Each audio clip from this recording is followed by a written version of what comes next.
Welcome to the Divorcing Religion YouTube channel, where you'll find episodes of the Divorcing Religion podcast, the Conference on Religious Trauma, and the Shameless Sexuality Life After Purity Culture Conference. Don't miss my interviews with great guests like Seth Andrews, Dr. Daryl Ray, and author Margaret Atwood, talking about religion and religious trauma syndrome. Become a member for more benefits, and don't forget to subscribe so you never miss new content.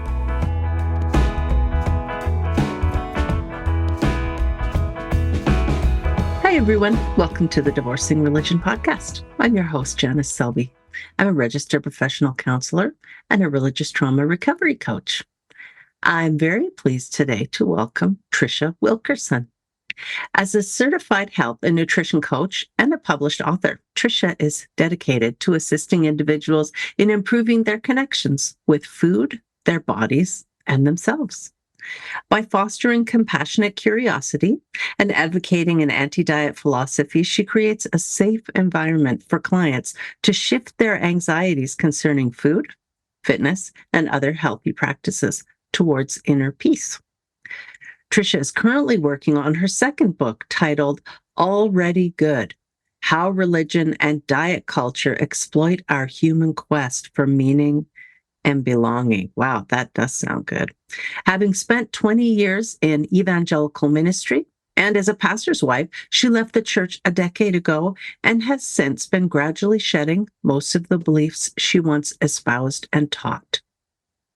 Trisha is the co-founder of the Aftermath Agency, a collaborative private practice centering whole health care in Edmonds, Washington. She lives with her husband, Mike, and 4 young adult children. Welcome, Trisha. Hello. It's nice to have you here. And I'm really itching for folks in our audience to learn about you and your background, because I think it's very interesting. And I hope you'll just feel free to share as much as you want to share with us about that. Some about how you had become a Christian and very involved in the church for many years, as well as having stepped away from that. So please share with us. Oh, great. Well, I was just talking with one of my young adult kids the other day about kind of the perfect setup for me in my childhood. I grew up with a single mom who struggles to this day with a lot of mental illness. She chooses to not have me in her life. But growing up with a single mom and dysfunctional household, I embodied a lot of shame. So this is my narrative that I'm working with now as I make sense of things, when I heard the Christian message and gospel presented on TV one Sunday morning, it resonated. And in my thinking and retrospecting, I don't think I really felt the truth of being a sinner, but I did resonate with the story of shame. Something felt broken.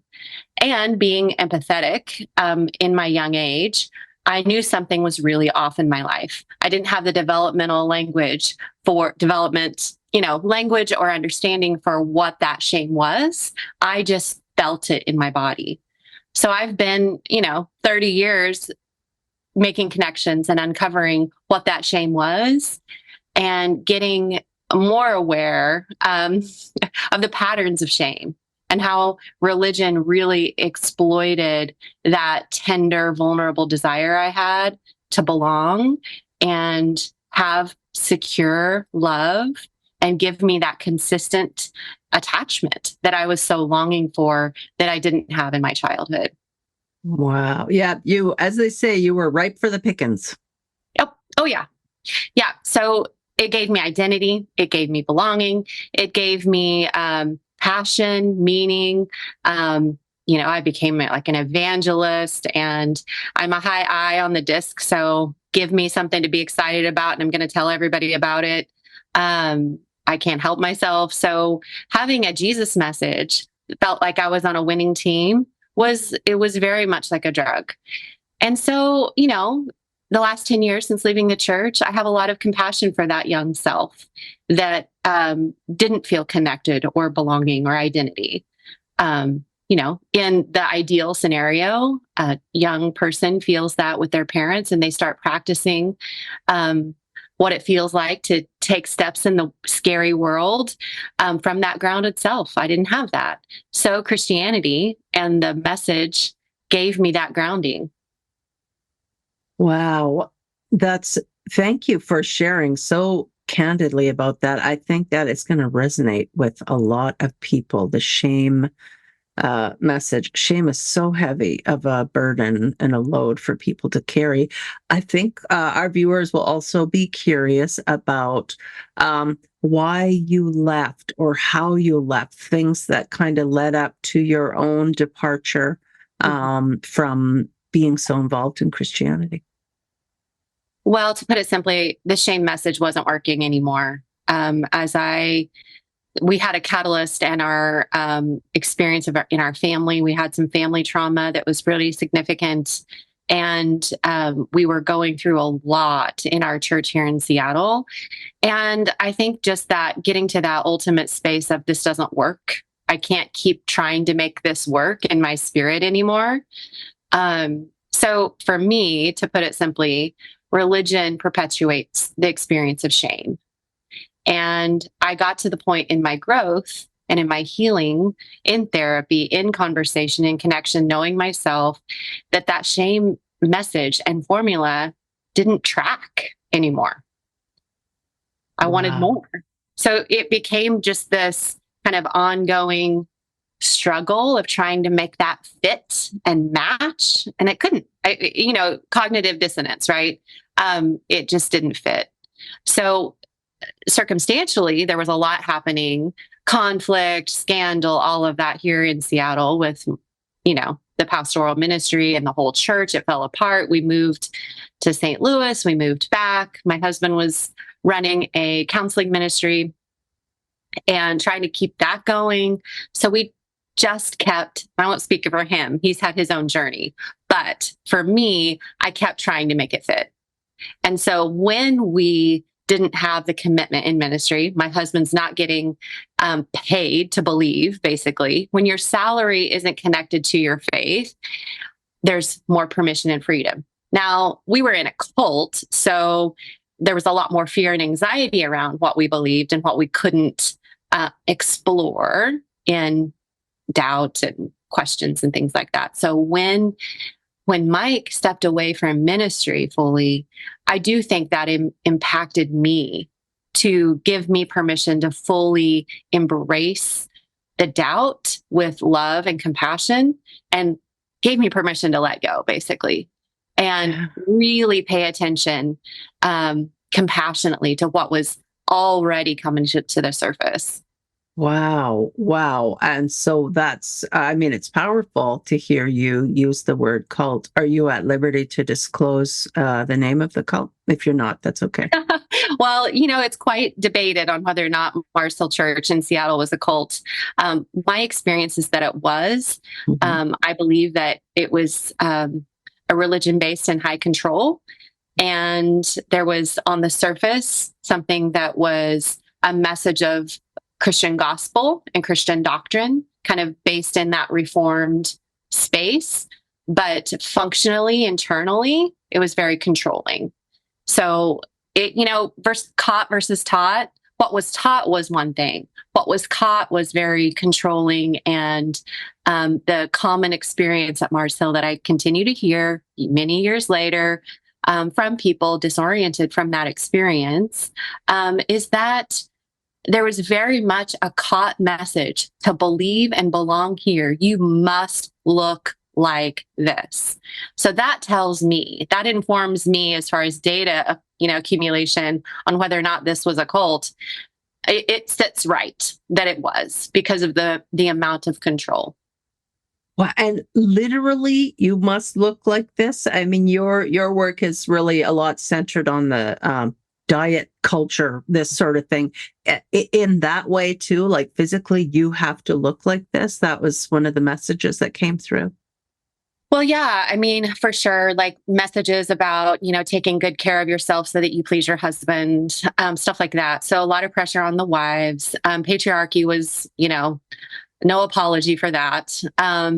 So on one hand, it was very kind of progressive looking tattoos and fun, really great music, Mhm. and very free in a lot of ways externally. And on the other, it was about as old school, traditional, conservative as it gets as far as patriarchy and very conservative doctrine.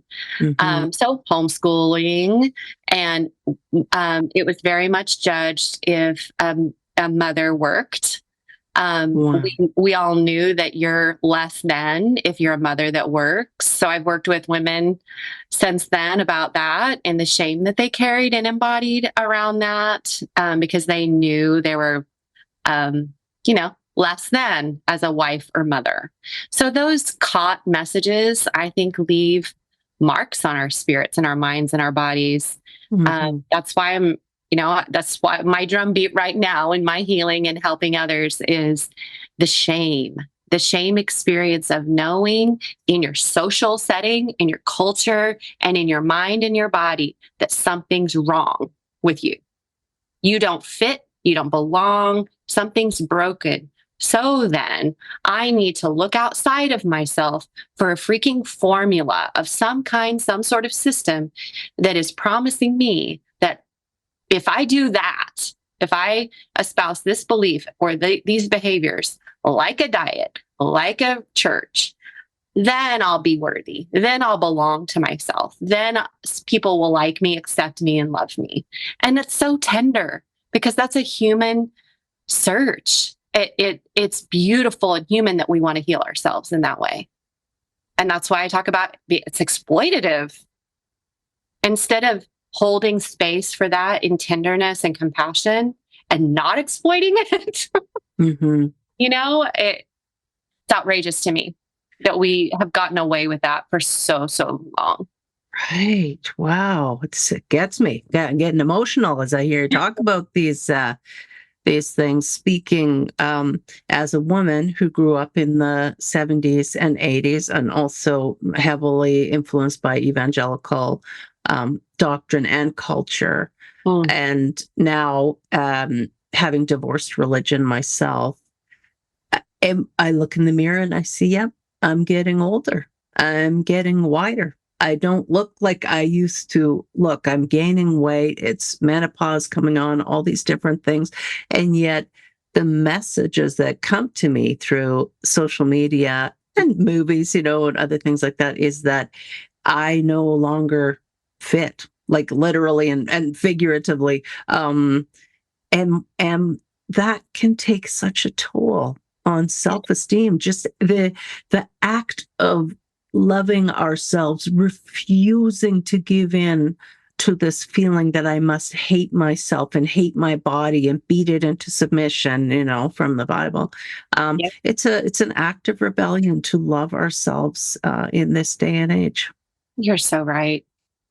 I just the other day was thinking and about how tragic it is that at 46 and through menopause and my body is changing and it's lots of invitations, right? To notice, accept, and work on that.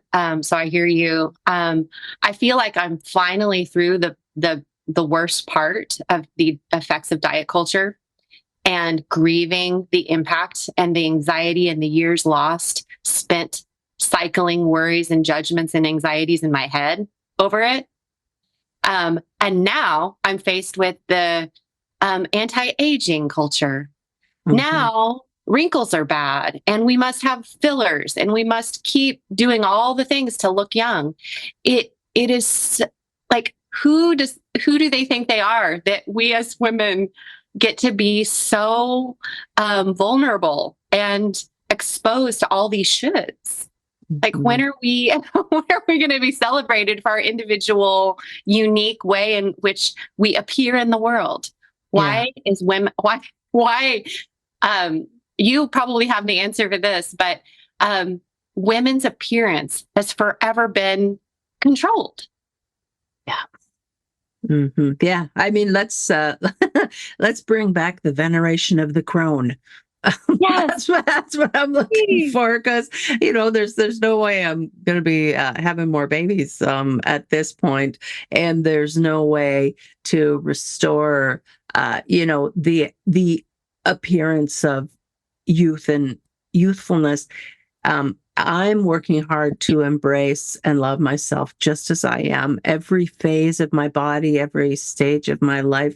And I want other people, men and women, to Yes. be able to do that as well. So if Yes. you would tell us a little bit more about your books and about the work that you do. Well, my first book was called Everyday Worship, Our Work, Heart, in Jesus. And so it was Wow. very much um, Christian pastor's wife, woman, darling in the church, trying to be, fangirling all the things. Mhm. And so there's, most of that content wouldn't write today. But what I do treasure is that I was authentically me, and that I was a contemplative. I was a person that was always pondering and asking deeper questions, and trying to sit with the nuance, even then. So I do, while I have some regrets there, I also am like, you know what? I was trying to figure out, almost like in a cunning way, how to still be me and in this system of shame and control and shoulds and anxiety, trying to belong in that. So it's mixed. Right now, since I started, back into career 5 years ago with nutrition and health coaching, I noticed, I was a biblical counselor for 20 years. And so, Mhm. um, again, it's like, okay, what part do I let go of? What part do I treasure and appreciate that was me trying to make sense of who I am in this system? And underneath the biblical counseling was a human trying to help people heal and uncover, make connections, have, a quest for themselves. And so if I take away some of the Christian formula, most of it, I still have a desire to help people get to know themselves and make peace with themselves and identify what are the things covering the self? What are the things that become compulsive or anxious, as you try to make peace with yourself? So as I started noticing patterns, and I couldn't believe I was noticing patterns of the effects of dieting and all the shoulds and all of the anxieties about trying to fit this ideal, the thin ideal, the beauty ideal, whatever that is, it was a shame experience. In fact, you're motivated by punishing and feeling bad about yourself. It's like that's how they market to us. And so starting to get really clear and cynical about the patterns and the marketing and the shame messages, I started getting really mad, because then I started making connections to religion and how exploitative that can be and how it was for me. So what if we had a message of you're already good?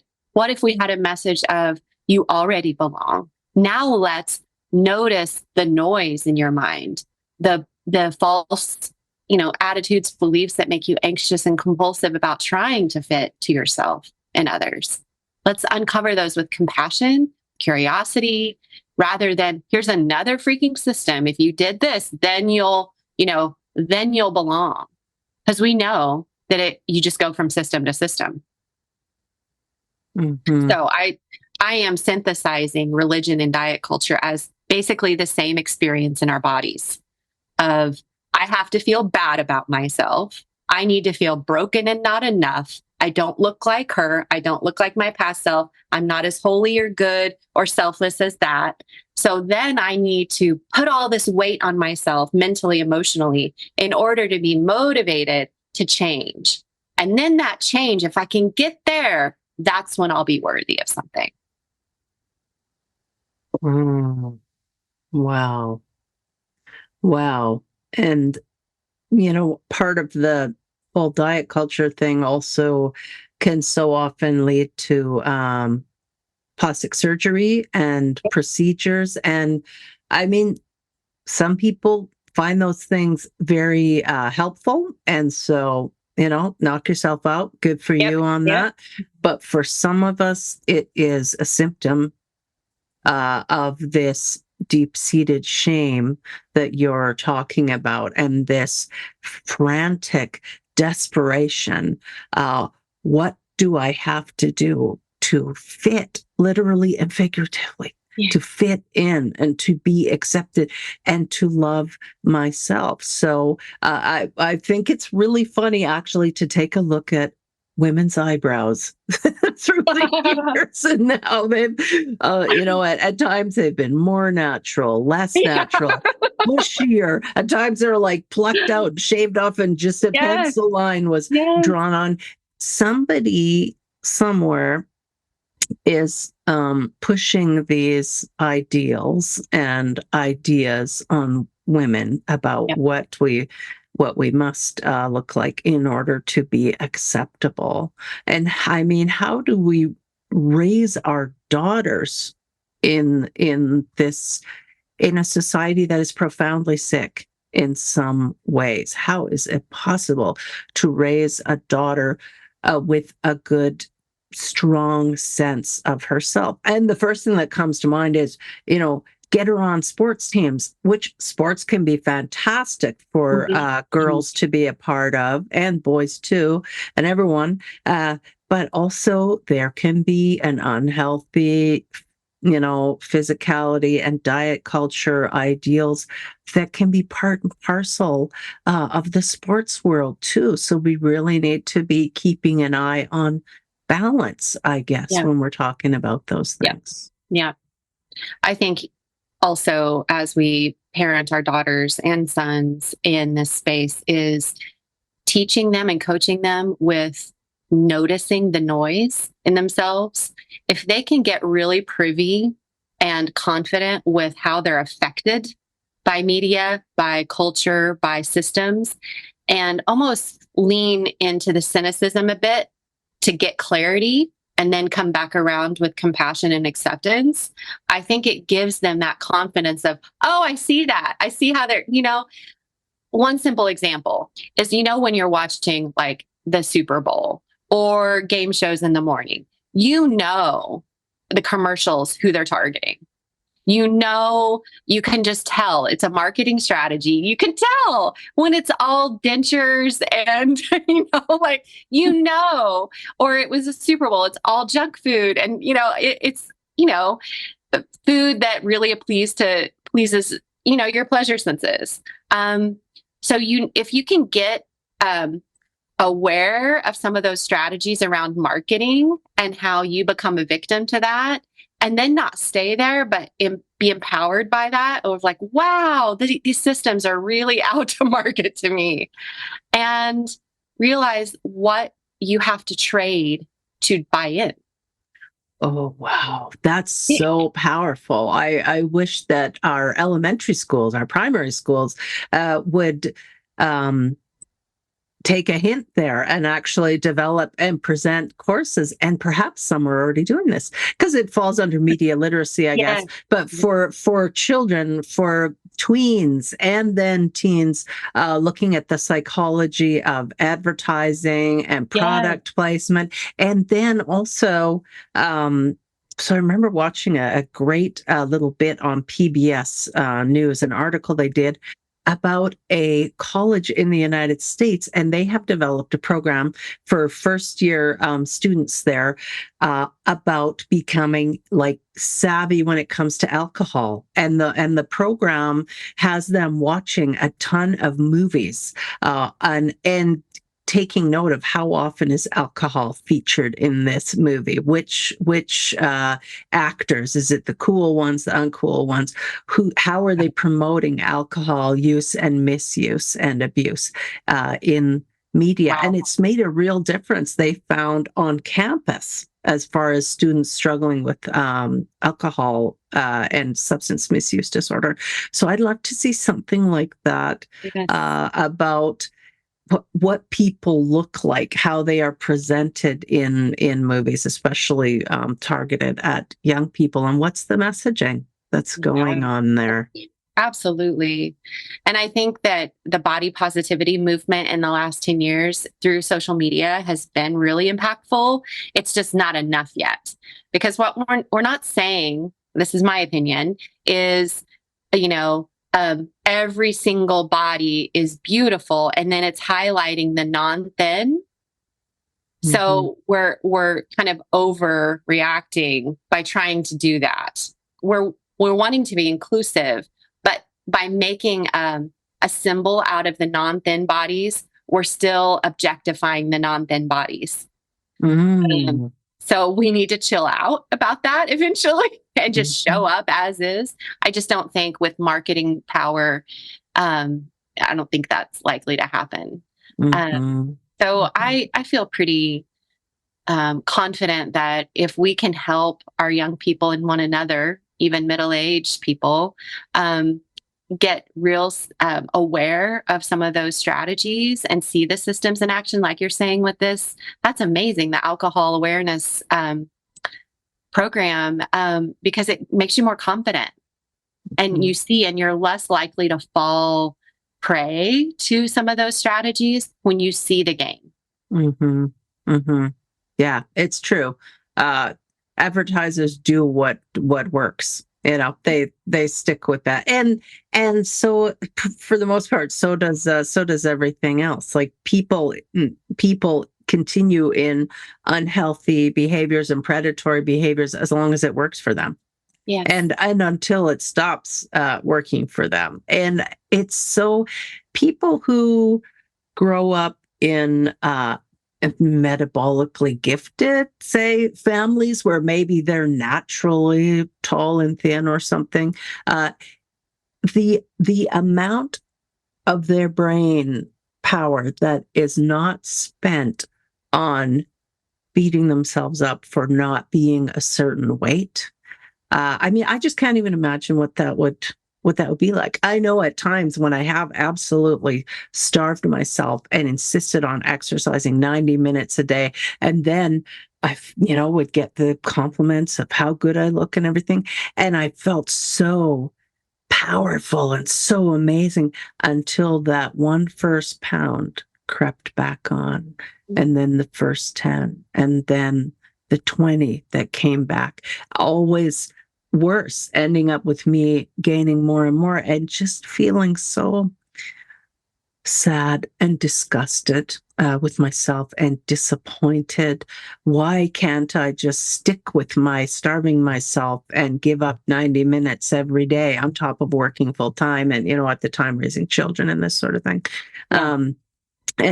I just got to the point where I finally said, I'm giving myself a gift, even though it might be a hard gift. I am never going to diet again. I am never going to cut out all foods from a certain group or deny myself this or that.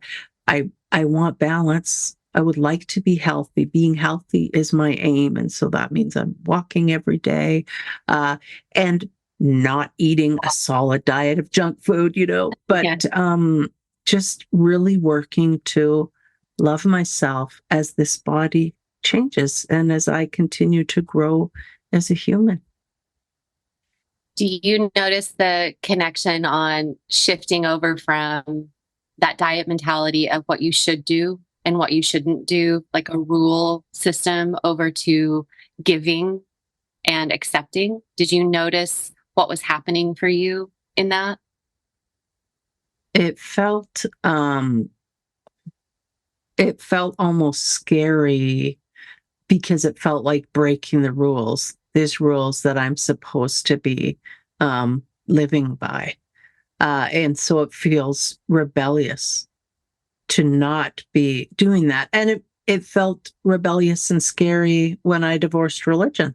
Exactly. As well, letting go of all that, but then being like, well, where are my rules going to come from then? And this feels similar. If I'm not going by, you have to be on the paleo diet or this diet or whatever the thing is, and believe me, people, I've done all the diets. Then it feels like it's the Wild West, or like I'm vulnerable, like I'm out in the open. How am I going to know what's healthy and right if I'm not listening to all those same people all the time. So how do people make that determination then as they move towards greater health, greater mental health, and greater physical health by not being held captive by the diet culture? How do we know what to Right. do? Well, what you just talked about made me feel that kind of understanding of what is missing in that strategy of like doing this diet culture system is a lack of self-trust. Same with divorcing religion. Like what you just said, well, then how do I live without the rules? Well, it turns out we can trust ourselves to navigate health and spirituality or no spirituality. We can pay attention because for me and many others that I speak to, like, what I hear in stories is I was conditioned and shown that I couldn't trust myself because the self is bad. I should be suspicious because it's probably going to lead me astray to sin, to selfishness, and in my healing journey, learning that I can trust myself with my appetite, with my fullness, with what sounds good, what does my body need, and listening is self-trust. Turns out I can be a moral, ethical, adult human without religion. Turns out. Amen. It's so like, and of course, an aha, but that was stolen. A trust in myself and a trust in I can know. I can know. And so in that journey of healing, whether it's leaving religion or saying no more dieting, what is uncovered is an anxiety about that. Like, wait a second, I'm not familiar with I'm the boss of my body. I'm not familiar with no systems or rules. Why is that so scary? Well, I wasn't shown that I could trust myself. So that's part of the journey, right? Is helping people. You know this with counseling is tenderly, consistently helping people find those spaces where they were shown that they were bad and they couldn't trust themselves. So of course they found systems, shame-based systems that promised them more rules and structures that gave them confidence and identity and self-trust. And so when you take those things away, religion or dieting, it's like, well, what's left? Oh, that's scary. Mm-hmm. I'll find another system. Thank you. And so the wellness culture is the new diet culture. And so like, I work really hard at talking to people. This is not another system. This is not another program, so that attachment to self and self-trust is the big one for me. And we do that through curiosity and noticing, conversation, making connections to our stories. It's brutal. It's really brutal. Yeah. I remember back in the early aughts, I guess, when when the Way Down workshop, oh my God, I got my air quotes going, Way Down workshop, which turned out to be a cult. But anyway, it seemed to make sense because the person who is now deceased, the founder of it, she was saying, well, you just listen to your body. I'm like, well, yeah, just listen to your body. That sounds reasonable. But what we didn't see behind the scenes was how she shamed her employees or anyone who apparently their body was telling them something different from hers because she was like a size 0. And so there was a lot of shame and recrimination for people who couldn't toe the line as strictly as she towed it. And so it was like that there was a reasonable idea there, but it was utterly hijacked by the narcissistic person who founded the movement, for sure. And what was missing in that system was, it had an ideal, a norm. And so when we rally around an ideal or what's normative, that's when it becomes harmful. So without diversity, without acceptance for someone's unique experience, now we move into cultiness because we're saying, here's the norm and it's size 0, or here's the norm and beauty looks like this. Acceptable appearance looks like this. now everybody has to get in line to that. Mhm. So I see that with that particular one, and it grieves me because, man, I remember that being super popular. Yeah. Um, my Yeah. It was a experience big deal. was keto and low carb and detoxing, and so in the name of health, like getting healthier, I was using diets to do that, and then telling myself, a story that I wasn't really dieting. Uh, Mhm. so yeah. Yeah. And I think the age, so for me, um, as soon as I hit puberty at 10 years old, I suddenly had a whole bunch of extra weight come on, and in places that seemed shocking for only being 10 years old. So I suddenly had the body of a woman overnight. Um, but it was of a much curvier and somewhat heavier than maybe my best friend, who was also 10 years old. And then even when we were 16 and 20, our bodies looked so different because genetics.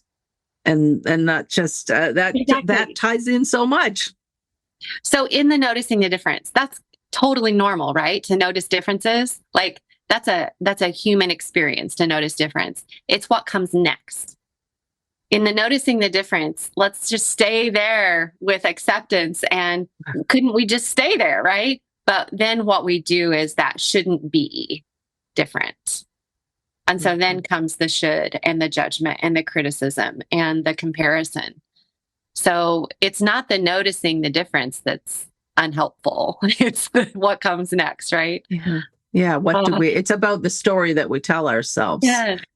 So there's reality, and then there's the story that we tell ourselves about the reality.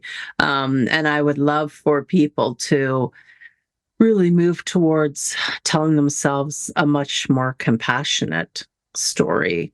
And you did that, some of that work yourself, as you were able to look back to your family of origin and some of the volatility or issues that went on there that primed you to receive particular messages, religious messages, and so you now have compassion for So much. yourself. Yeah. Yeah, yeah. But we don't think about that when nobody joins a cult. Everyone joins a good thing, a great Yes, thing, a that's nice right. community, all these kinds Right. of things. Mhm. We are not stopping to think, how am I vulnerable in this moment? Because that is exactly how cults and religious organizations Right. get followers and members and adherents. They see when people are vulnerable, and that's when they swoop in and make It, their move. it's a swooping. It for sure is. Yep, For that's sure it. is. I'm curious, how did it go with your kids then when you and your husband determined, or he wasn't working anymore for the church and you guys just kind of pulled back? So you had kids then who are teenagers or tweens or something. Yeah. How did that transition go for them? It was mixed. I think mostly positive in the sense that they could tell we were doing a whole lot of process, and we chose to process out loud and let them into some of it. And so, like sexuality, we had previously held, same sex marriage would be wrong and sinful. And so I changed my view on that. And about 8 years ago, I wrote an article and published that, knowing that it could be, um, you know, there could be negative impact. And there really was publicly for me. But our kids saw that. And many years later, one of our kids came out. And I'm so glad that there was a change of heart, and a letting go of that, because it promoted a peaceful awareness there. Um, and I'm really Wow. grateful for that.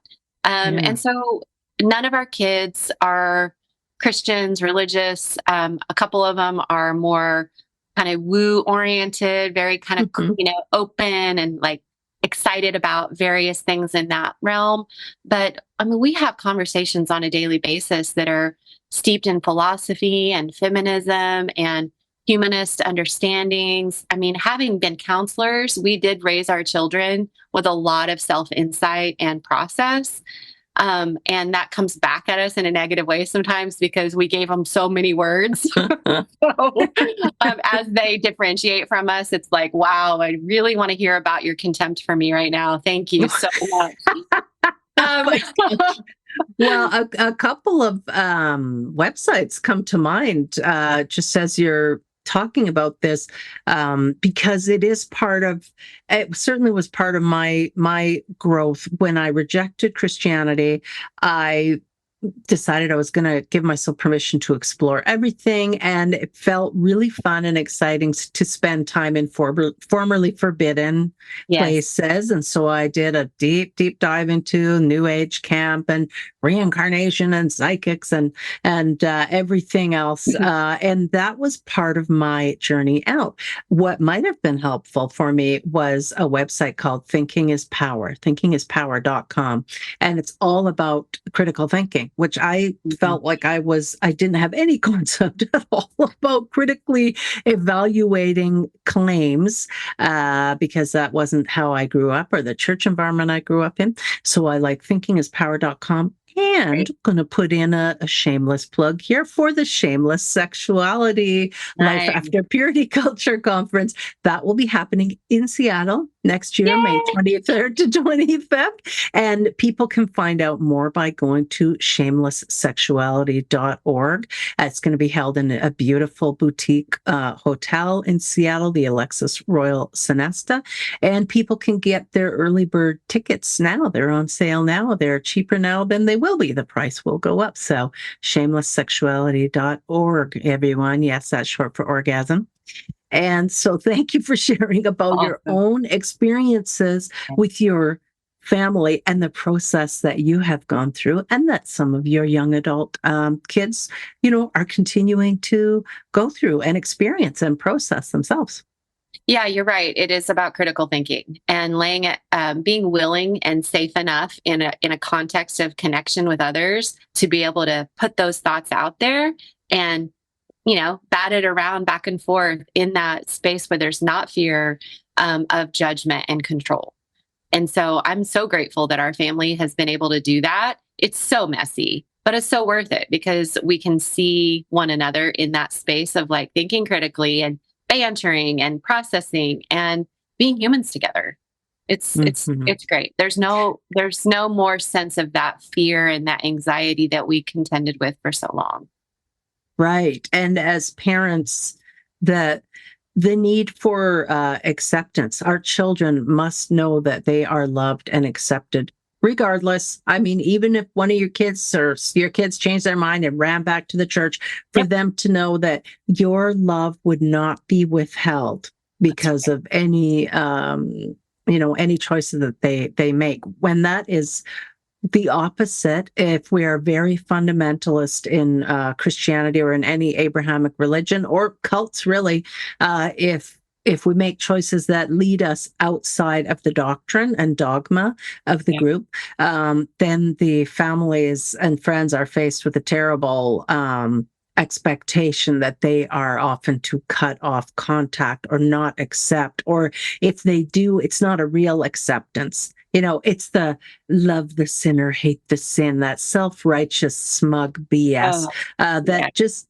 is not helpful in any way for relationships. So what I hear from you is a very authentic state of being for you and your husband. And also it's something that you've created and fostered in your family for the kids to be themselves and you guys to be yourselves too.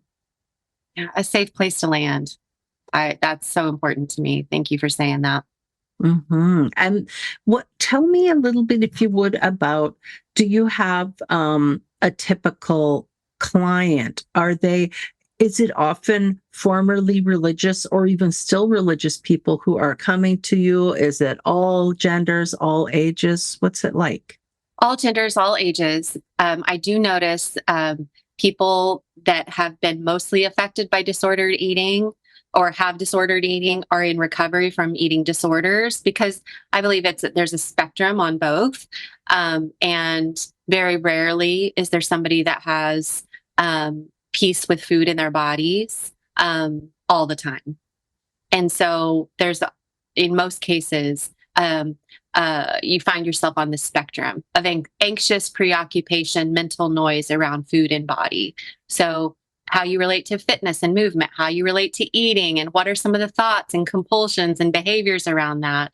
So what I find is that intersection of people having had families of origin that were really shame-based. So maybe in a culture, ethnic culture, or in their family culture, or in a religious culture, shame is still lingering. And then they're now responding to that shame from their experience into now finding other systems that perpetuate that. So they often come to me thinking I'm going to give them another system. And I love responding with, I'm not going to weigh you. I'm not going to measure you. This is not what we're doing. What we are doing is making peace with yourself. And if you're ready, let's buckle up. Let's go deeper. Let's start making some of those connections with compassion and curiosity for why is this the path that you're on? Why is that? Let's notice it with neutrality. Let's consider some of these connections. We're not judging that. I'm not going to judge you. Let's notice how you judge yourself. So the disordered eating spectrum is there. Having experienced shame is there. And I would say the biggest impact or the largest influence on middle-aged women was watching their mothers' relationship to themselves through body, through food. A lot of mothers that dieted, those daughters are coming to me, really, really searching for peace. How do they love their bodies? How do they accept? How do they let go of the anxiety and make peace? It's so hard. Yeah. Yeah, it really is. And what's the title of your book again? This one that's just you're finishing? Yeah, it's called Already Good: How Religion and Diet Culture Exploit Our Human Desires for Belonging. And when do you think that'll be ready Early for next publication? year. Yeah, early next year. Yeah. Excellent. So excited. And what kind of a book is it? Are there exercises? Are there questions in there? Or is it you just explaining things or talking about your journey? I'm talking about my journey and talking about other like case studies, and a lot of questions, a lot of opportunity for practices, like getting more curious about yourself and making some connections, getting in your body safely, reconnecting with yourself, because dieting does leave people disembodied.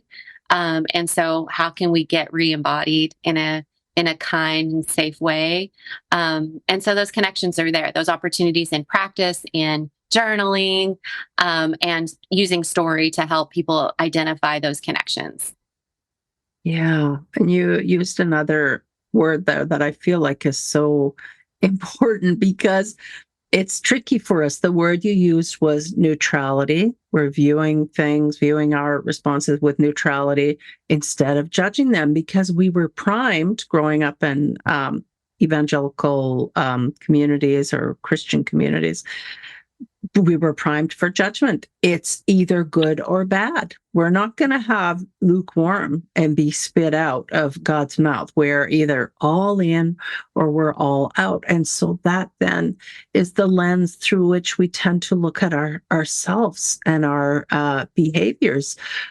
Even just paying attention to the language that we use when we're discussing maybe something that we didn't do so well, or something we tried and we didn't quite achieve the results we were hoping for. And often I'll hear from clients, I'll hear them say, I'm so stupid, I'm a failure, I hate myself, like really horribly loaded, painful language. So in my work as a religious trauma recovery coach, I'm always encouraging my clients to get out of that judge's robe, swap that for a detective hat and a magnifying glass. We're going to try and switch from judgment to curiosity. And that feels so much lighter and so much more expansive rather than we're always looking to blame ourselves or somebody. That's that's being under the microscope. Nobody likes that. But to genuinely be curious, I wonder how do I remember, how far back do I remember experiencing that feeling? Can I remember the first time I had that feeling, whether it was elation or shame? And things feel different in people's different bodies. So if we're talking about shame, can you Yes. put into words maybe what shame felt like for you, or where did you feel it in your body? Mm. I think on my shoulders, mostly the burden and the weight that I had to carry around to perform and achieve goodness in other people's eyes. Um, Now that I can gently remove those burdens and feel free, I feel lighter. The burden of shame is this constant, continual quest to fit because I'm broken and I don't belong. So if I can make peace with myself and know that I was questing because I didn't get that. And now I can be tender with myself and compassionate with myself that I don't need to do that anymore. It's okay. I can remove that burden off my shoulders and instead hold myself and know that I'm already enough, you Mm, know? And yes. um, the self love in that, it's so practical. I'm not talking about self love and self care as some kind of happy, replacement. It's brutal, deep work to get to that place. Yeah, boy, oh boy, I'm making so many connections as you're talking to events and times in my own life. This has just been a wonderful, valuable conversation. How can people find you? Well, I've started a private practice with a team, a wonderful psychotherapist, Kim, and a PT, physical therapist, Kelsey, a financial coach, me as a health and nutrition coach, and I'm teaching trauma sensitive yoga. So people that find themselves in acute or chronic pain, they can go to aftermathagency.com. It's here. We have a physical space now in Edmonds, Washington, where there's an office and a yoga studio. I was just in Edmonds. I stayed in Edmonds. Oh my gosh. When I come back, I'll look you up. We could have met. Oh my goodness. Yeah, so it's very exciting. We're busy bees over at Aftermath, getting content, on all the social media channels. We have Aftermath Agency. And so just, really fine tuning our strategy and our plan to help people. We're getting a fiscal sponsorship so people can give tax deductibly to our organization so we can help people that can't pay. We're going to be doing free community events and workshops and classes. So it's quite exciting because there's really alignment around pain, being physical, emotional, spiritual, and we're here to help. Wow. I'm curious, how did you land on your name, the Aftermath Agency? So Kim, the psychotherapist, she had this idea with her daughter, Kelsey, the PT, that trauma-centered care that does feel like an aftermath, whether it be childhood trauma or a crisis, some sort of pain point in your life where you're left in the aftermath of it. You're usually feeling disembodied, overwhelmed. You don't know how to get the resources or the help. It takes so much strategic thinking to get the help. We would like to step in and provide that. So a care broker that can help you resource and know what you need, triaging you to the right connections. So Aftermath is centering care in your aftermath. And agency being both, we are a team of practitioners, but we're centered on you finding your agency. Love it. I love it. That's just fantastic.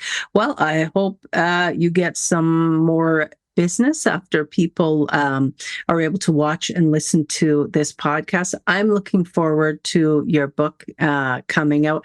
I've just enjoyed our conversation so much. Thanks for making time. It was really good to see you. Oh, it was really good to visit with you. And so people can reach you if they go to aftermathagency.com. Is it .com? theaftermathagency.com. Yes. Okay. All right. Well, thanks again for joining me. And I want to thank you, everyone who joined us today. If you're looking for religious trauma recovery coaching, divorcingreligion.com is the place to go.